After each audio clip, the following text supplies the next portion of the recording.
On YouTube, A-Crown, the Three Range Bros council member, is the creator of The Author's Crown. These are his stories. Hello everyone, welcome to The Author's Crown. My name is A-Crown. In this channel, I will present to you stories written by both myself and occasionally stories written by good friends of mine. So without further ado, let's get this show started. Today's story is another entry in the Predator and DC crossover franchise, and is the sequel to The Hunter's Bane. This is The Hunter's Fear. The full moon shined down on the fields of Smallville. Some animals rustled in the corn as you could hear an owl hooting in the distance. Then the corn stalks began to move, breaking as a man came running through the cornfield, panting and screaming. He looked back and yelled, "Get away from me!" He continued running as the stalks began to break and fall as if something big was chasing after him. He fell to the ground, and as he picked up a rock, throwing it back towards his pursuer. Whatever it was stopped for a moment and then continued its pursuit. The man looked through the corn at the headlights from the nearby road and said, "Almost there."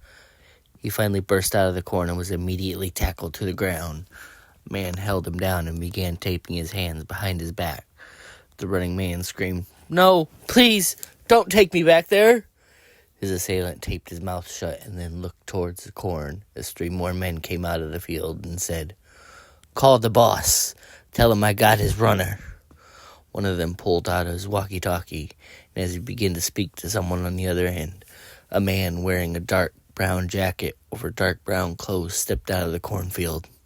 He knelt down by the captured man, picking him up with his clawed hand. On his face he wore a brown burlap mask with cut-out eye holes and a sewn mouth. He looked the captured man in his eyes and said, "No one gave you permission to leave." The man's screams were muffled as he shook frantically. The figure then said, "Do not worry. You have become part of something greater." The man violently shook, trying to break free as the masked figure held his hand in the air, and a needle came out of his sleeve. He pushed it into the man's neck and injected yellow fluid from a tube inside his sleeve attached to the needle. He looked the terrified man in his eyes again and said, "You will soon know fear." And the man passed out as the assailant struck him back through the cornfield.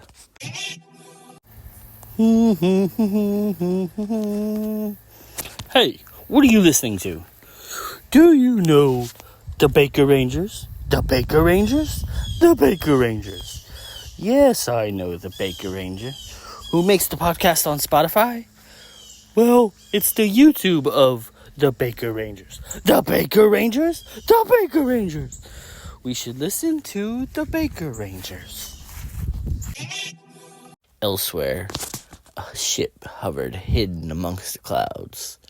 Aboard it, one lone Yautja hunter sat at a console and activated it. A holographic screen appeared, scanning. On the screen, the hunter saw multiple locations appear, and then it pulled up data on the last visit to this planet from one of its kind. It began reading the information, and then it researched the being that killed the young hunter. It found out from the planet's internet about a being known, matching the human's description, that was known as Bane. As it continued reading, it found out more about its subject and the subject's venom. Not wanting to suffer the same fate as the last one, it decided to go for a different location than this Bane's known locations. It put the man's most known locations, the prison known as Painudura and Gotham City, on the list to not hunt. It continued searching and swiped through, passing over cities such as Star City, Metropolis, Central City, and Kahndaq. On info, it found these cities protected by powerful beings. It finally stopped on a locale called Smallville. The Yautja scanned the different parts of it. It saw mostly civilians, but in a cornfield was a large building, and the hunter detected multiple screams from the location. It hacked into the building's footage and found men being chased and captured. It decided on this location and began downloading the data to its gauntlet. Then the hunter got up and headed to its armory, put on its armor, and then began selecting weapons. It took the following: smart discs, a combo spear, a knife, and a plasma caster. It loaded restricting nets into its gauntlet, as well as syncing the smart disc signal to its gauntlet. It grabbed its mask and put it on as it left the armory, heading for the pod bay. It got into the pod, and the pod ejected as the hunter programmed the coordinates into the navigation, and then changed its heading, flying towards the location known as Smallville. Meanwhile, in the town of Smallville, a man sat alone at a bar. He finished off his drink and called over to the bartender, saying, "Hey, another one over here, Mac." The bartender walked over and said, "For God's sakes, John, you've had enough. Go home." The drunken man then replied, "Well, what are you talking about? I'm fine." The bartender said, "Go, John. Please don't make me throw you." Fine. I'm going," John said. He got up and walked out, stumbling. The man fell out as he opened the door. He struggled to get himself back up to his feet and wobbly walked down the sidewalk. He fell a few times. The last time, a man caught him before he hit the ground. John looked up and began to say, "Thanks, bud." But as he did, he looked up and saw the dark brown figure. John fell to the ground, terrified, as the figure approached him. He crawled backwards, trying to get away, and said, "Get away from me, you monster!" The figure continued approaching and said, "Do you drink to hide the pain, or because you fear something you do not understand? No matter. We will soon find out." And he injected his needle into the man, who began to freak out. He passed out, and then a couple men walked over and dragged him into the alley towards a van. A short time later, the van pulled up to an old abandoned factory, surrounded on all sides by cornfields. The figure stepped out as his associates dragged the unconscious John out of the van. He looked at him and said, "Take him to the testing area immediately." One of the men replied, "Right away, Mr. Scarecrow." And the men then dragged John into the building as Scarecrow walked behind them. He looked all around at his associates in the building, some carrying large canisters labeled fear toxin, and some were handling the subjects. Scarecrow soon arrived at his office and took a seat behind his desk. He looked at a file labeled fear formula results. He admired the test results and said to himself, "Ah, very good. This latest batch is doing well." He removed his gauntlets and sat them on a desk, and walked over to a cabinet, opening it. He looked at his latest invention, an aerosol dispersal system. He admired it for a moment and said, "Soon this will be ready, and Gotham will fall prey to its greatest fears." As Scarecrow reached to take it out of the cabinet, he heard what sounded like something flying past and crashing. He looked out the window and saw a light in the distance inside the cornfield. He put his gauntlets back on and walked out of his office. His Lieutenant Todd walked up and said, "Sir, we heard something out in the cornfield. You think it's the bat?" "I very much doubt it. Not this far from his beloved city.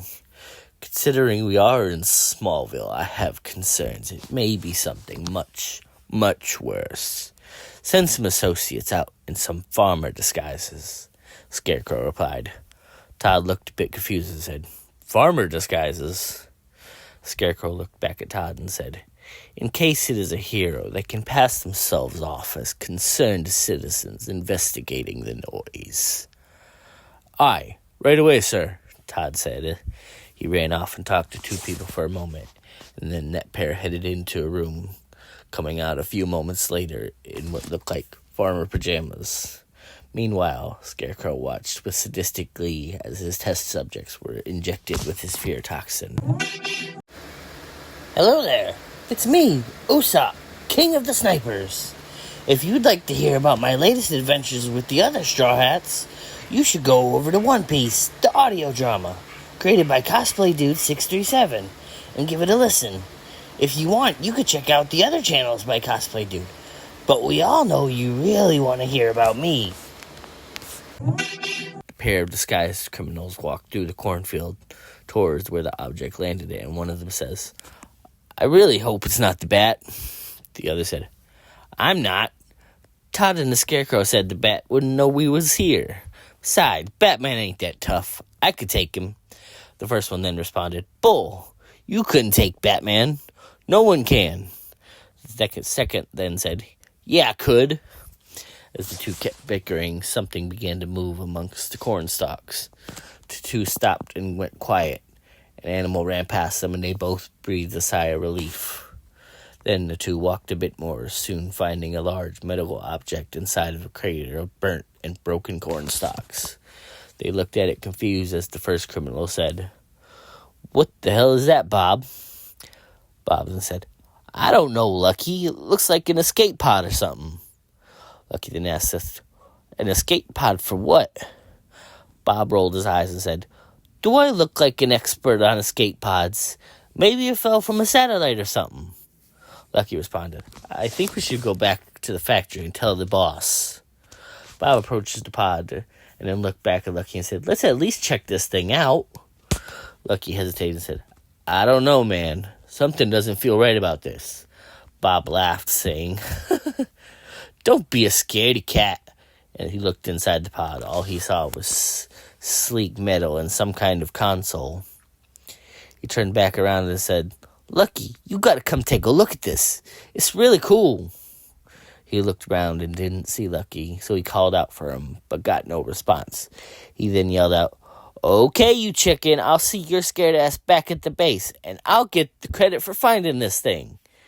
He looked at the pod again, and he felt the hand on his shoulder. He then chuckled and saying, "So you finally grew a pair, huh?"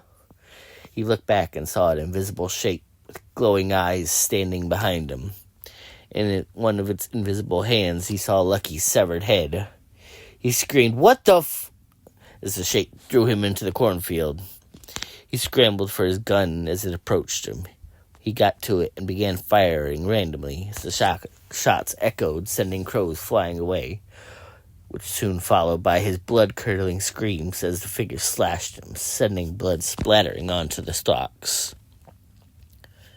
Back in his fear factory, Scarecrow stood there watching the drunkard named John strapped to the table. He walked over and looked at him and said, "John, are you ready to face your fears?" John struggled, trying to break free, and says, "Let me out of here. I'm going to break your neck." "Petty threats will do you no good," Scarecrow said as he reached over, flipping a switch, activating the machine, which then began pumping fear toxin into his veins. As John screamed, Scarecrow looked over and heard Todd talking to the guard of the building. He calmly walked over and inserted himself into the conversation, asking, "What seems to be the problem?" Todd looked at Scarecrow and then at the guard and said, "Well, the boss asked you a question." The guard says, "I heard gunshots and what sounded like Bob screaming from the cornfield." "Interesting. Todd, take some more of our associates out there and find out what's going on," Scarecrow said as he looked out into the cornfield. As Todd went to gather some more men, the lights went out in the factory. Everyone looked around and Scarecrow said, It seems the bat came all this way out here after all." He walked out into the open and said, "Batman, I'm honored you came all this way to find me, but this is where your investigation ends." Somewhere within the building, a man screaming drew the other criminals' attention. Todd tells some of the people, "Go down there and get him." Todd's group ran through the factory towards the source of the screams. Soon they arrived and were visibly disgusted when they saw a man's body hanging from the ceiling. The men all tried to gain their composure as Scarecrow walked up. "What? This can't be. Batman doesn't kill people. What's going on here?" he said as he looked at the hanging corpse. He continued looking as he told Todd, "Get the power back on. Take away his darkness, and you take away his advantage." One of the men headed towards the room housing the generator as Scarecrow and Todd headed back out onto the main floor. Soon after, the power sprung back to life, and all the machines reactivated. Scarecrow then looked at Todd and said, "Go find the bat and bring him to me." Todd replied, "Yes, sir." He ran off, and Scarecrow walked up the stairs back towards his office. He entered and began removing his gauntlets again. He then removed his coat and mask, detaching his toxin delivery system. He walked over and took the aerosol dispersal system out of the cabinet. He attached one hose into his mask and one inside the sleeve of his jacket. He put his jacket and mask back on. He attached the hoses into the gauntlets and put them back on. He adjusted the dosage meter on his waist and looked towards the door, saying, "You will not take me tonight, Batman." The hunter, camouflaged and hidden amongst the rafters, watched as the men scurried around the building. He heard what assumed to be the leader say, "Look in every dark corner or vent. The Batman will be there. If you do not find him, you will find out the true meaning of fear." The leader, was dressed like an earth object used to scare away crows. The hunter scanned and recorded all of the dialogue. Moving silently, it followed one of them. As it moved from the rafters to a nearby scaffolding, it made a sound, startling, causing the prey to turn and look around with his weapon ready. He shined his flashlight around, passing over the hunter's silhouette, and yelled, "You're not getting me tonight, Batman!" He then turned back, heading towards his destination. He went towards the room with the generator. The man then looked around the room with a flashlight and saw no one there. He then checked on the generator, not knowing the hunter had entered the room.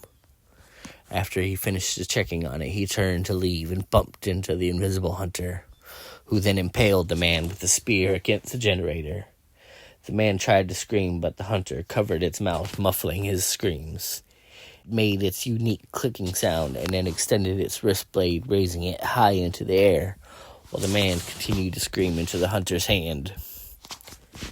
A few moments later, the hunter stepped out of the room, spear in hand. It put its spear away and climbed out of the nearby window up to the roof. It decloaked and admired the skull and spine he had taken from his prey. He cleaned it and then attached it by a wire to a nearby pipe with two other skulls as the rain began to fall. Lightning flashed as it roared, with the moon shining bright behind it. Scarecrow looked all around when he heard a roar echoing through the air. He picked up a nearby scythe as Todd ran into the room and said, "Boss, we found another one." "Show me," Scarecrow said. "What the hell, Grayson? I don't want to do this." Come on, Roy. Don't be a jerk. Fine. My name is Roy Harper, or you might know me as Arsenal. If you're interested in an original story set in the DC and Marvel universes, you need to go to Tiger Tales and listen to War Against Gotham. And his other channels? Shut up, Grayson. I'm getting to it. You may also want to go check out his other channels. There, you happy dick. You could have at least done it with a little bit more enthusiasm. No, I did it. Now I'm going home. Todd led him out of the room. They walked through the facility and soon arrived at the generator room and found a headless body lying up against the generator. Scarecrow set his scythe down, looking at the body, and said, "I believe we may be dealing with something worse than the Batman." "What's worse than the Batman?" Todd asked. Scarecrow looked at the wounds on its body. "I have no idea, but take great care. Whatever it is very dangerous." He walked back out onto the main floor and got an idea. Looking at Todd, he said, "Let's use our subjects to draw it out. Let some of them loose into the cornfield." Todd looked over at the subjects and said, "Are you sure about this?" Scarecrow turned to Todd and said, "Do it." He then held his scythe in Todd's direction and said, "Do not question me again, Mr. Chase." Todd nervously replied, Yes, sir." Todd walked over and began detaching a subject, and then told another man to do the same on the next. Then Todd walked over to John and let him free. The three made a break for the door, and some of the Scarecrow's remaining associates followed them out of the building. Scarecrow walked out as they all ran into the cornfield. He heard strange clicking noises but saw nothing. He turned back around with his guard up. The rain continued to fall while John ran through the cornfield, as he could hear all the others beside him, and then he heard the voices of the Scarecrow's men behind him. As he ran, he heard one of the others beside him scream for a moment, but then the screams were cut quiet. He kept running and heard screams again, but after the screams went quiet as well, something flew by, slashing John's arm. He fell to the ground into a mud puddle, clutching at his arm. He heard something coming. The only thing he could think of was to play dead, so he rolled over and lay down on the ground as something big approached from the corn stalks. The hunter's large, invisible figure stepped out as its cloaking began to go off. John continued to lie still, and though he was lying on something cold and metallic. The figure was huge, with a metal helmet and dreadlocks. On its shoulder was a large cannon. It looked around as if it lost something. It then turned when the sounds of the pursuers got closer. The rain slowly started to die down as the figure began to vanish again. It looked towards John, and he continued lying still in the mud puddle. It approached, but then turned and ran back into the corn. As soon as it was gone, John sighed in relief as he got up to look up what he was lying on. He picked it up and wiped the mud off it. He saw that it was a strange metal circular object. He crawled for a moment and then got up, running back through the corn. Todd walked through the corn with his gun at the ready. As he heard screams from Scarecrow's test subjects, he yelled, "Fan out! Don't let him get away or you are going to end up as one of Scarecrow's test monkeys," to the men in the field with him. As he kept walking through the corn, he tripped over something and fell to the ground. He got up and looked down, seeing that it was a body. He heard a scream and spun around, calling out, "Tony! Sam! Check in!" He heard one voice respond, "Yeah, I'm still here." "Okay, Sam. Tony, what about you?" he said. This time he got no answer, so he called again. Still getting no answer, he moved back towards where the voice came from and told Sam, "Follow my voice so we can look for Tony." "Okay, on my way," Sam replied. They walked towards each other, calling back and forth until they finally met up. They then covered each other's backs as they looked for Tony. They walked through the corn and soon found his body lying on the ground amongst the broken corn stalks. Todd knelt down to check Tony's body for a pulse. "There's no pulse. He's gone," Todd said. Sam then asked, "What did him in?" Todd checks Tony's body and finds 2 wounds by Tony's heart. He looked at Sam and said, "I don't know, but we need to get back and tell the boss we're going to need more guys." Sam then said, "This thing keeps killing us. I really don't want to," before he stopped mid-sentence as a net flies through the air and pins him to the ground. Todd yells, "Sam!" and runs over and tried to pull the net off of him, but it kept constricting tighter. Sam continues to scream as Todd pulls out his knife and tried to cut the blade, but the blade was sliced in half by the net. The net continued to pull tighter, and then a blue ball of energy hit Sam, leaving a massive hole in his chest. Todd stumbled back and pulled his gun out and started firing his weapon, spraying it all over the place. Todd looked around and saw nothing as he yelled, "Somebody help!" His weapon clicked as he reloaded it. He heard Scarecrow's voice saying, "Mr. Chase." Todd got up and said, "Boss, is that you?" Scarecrow's voice again said, "Mr. Chase." "Boss, where are you?" he said as he walked into the corn with his gun at the ready. The voice then said, "The true meaning of fear," as Todd bumped into the invisible figure. Todd said, "Oh my God!" He unloaded his weapon in a spread pattern. One of the bullets hit the figure. The hunters then decloaked as it walked towards Todd, and it extended the blades from his wrist gauntlet. A scream echoes in the night sky as Scarecrow watched out the window. He then walked down to the main floor and gathered the remaining men. He looked at them all and said, "You men are all that remain. That thing is coming back, I'm sure of it.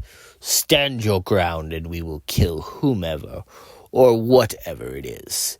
We will teach it the true meaning of fear." The men clapped and grabbed their weapons, waiting with them pointed at the entrance. The lights then went out, and Scarecrow said, "Let's put an end to this madness, and I can get back to bringing my true purpose to the world."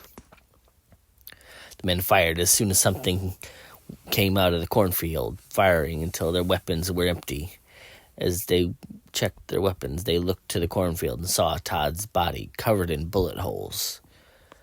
Scarecrow then yelled, "It's a trap!" The invisible figure dropped down in the middle of the group and easily took them out one by one, hitting them and sending them flying through the air. Another man tried to charge it, but the figure pulled out its spear and plunged it deep into the man's chest, lifting him high into the air and throwing him out the door. The remaining 4 men fired their weapons, but hit nothing. An energy bolt flew from the figure and went through one of their chests, and then fired another one, hitting as the last 2 men dove for cover. They then got back up and prepared to fire again. The figure then came up from behind and fired a net wrapping and constricting around one of them. This man screamed as the net constricted around him, cutting into his skin. The last man stood standing, swung wildly, trying to hit the figure. The figure then picked him up by his throat. Scarecrow looked as the man floated in midair. While the man screamed inside the net, the figure targeted him and fired its cannon, finishing him off. He then gripped tighter, and the man in his hand stopped struggling, going limp. The figure dropped him and turned towards Scarecrow. Scarecrow walked down the stairs, dragging his scythe against the railing. It made loud, screeching sounds as spark flew from it. He got to the bottom and could see the figure standing across from it. He looked for a moment and said, "I have to say, very well done. You managed to take out every one of my men." The figure clicked and growled. Scarecrow then said, "Let me look upon your face, so I may know the face that has managed to cause so much fear." He held the scythe against the ground as the figure decloaked. It revealed its massive form and removed its cannon as Scarecrow watched intently. It reached up and disconnected tubes from its mask that hissed and released air. It then grabbed its mask and pulled it off, revealing its true face. Scarecrow looked at it and saw that it had large, textured head and smaller eyes. Its mouth had mandibles with 4 tusk-like extensions and teeth underneath. Scarecrow then said, "You are a truly frightening sight to behold." He put his scythe on his shoulder and finished his sentence saying, "But I am the true face of fear." The hunter extended its blade and Scarecrow charged it. The hunter roared and charged as well. They clashed blades, and Scarecrow then swung his scythe and the hunter swung his gauntlet. They kept trading blows, and then the hunter stepped back, and they both stared each other down once again. Scarecrow prepared to charge again, but the hunter pulled out its knife with its unarmed hand. Scarecrow then yelled and charged, and the hunter caught the scythe shaft between its knife and gauntlet blade. It sliced with each weapon in opposite directions, severing the blade from it. The blade then fell to the ground as Scarecrow dropped the headless shaft. He reached for the hunter's neck, attempting to stab it with his gauntlet syringes. The hunter then pulled them from his neck easily with his strength. Scarecrow smiled and activated the aerosol system, blasting the hunter's face with his toxin from his mask. The hunter roared and stumbled back as the toxin quickly began to take effect. The hunter looked at the Scarecrow as its vision began to go blurry and strange. It saw the Scarecrow slowly turning into a massive, Yautja-like Scarecrow. He spoke to the hunter and said, "So, you can feel fear. Very interesting." He picked up his scythe's blade and approached the hunter, who fell to one knee. Scarecrow wrapped its hand around the hunter's neck and began to laugh as he pushed the scythe's blade into the hunter, who looked in Scarecrow's eyes and roared as he stabbed Scarecrow in the stomach with his gauntlet. Scarecrow screamed out in pain as he began to bleed profusely. He pushed the scythe further into the hunter's neck, who dragged its blade upwards. The hunter then broke off its blade and fell to the ground, as Scarecrow did as well. Scarecrow attempted to crawl away, but he was losing a lot of blood. The hunter then began pressing buttons on its gauntlet. Scarecrow looked back as he heard beeping sounds that almost sounded like a countdown. Scarecrow kept trying to crawl, but stopped moving as the beeping got faster, and the hunter repeated Scarecrow's laugh. Then the laughter stopped as Scarecrow heard a voice grunting loudly and the sound of something flying through the air. In the distance, Scarecrow heard an explosion. Scarecrow flipped to his back as he laughed to himself. Someone came up beside him. He looked and saw it was Superboy. Superboy then said, "Hey, bad guy, you okay?" Scarecrow laughed harder as everything went dark and his laugh suddenly stopped. And that's today's story. Thank you for listening. I hope you enjoyed it as much as I did. If you like what you heard today, be sure to go check out all the other fun stuff on the Zeo to Hero network of podcasts. And thank you for listening to The Author's Crown. Subscribe to the channel. Do it now.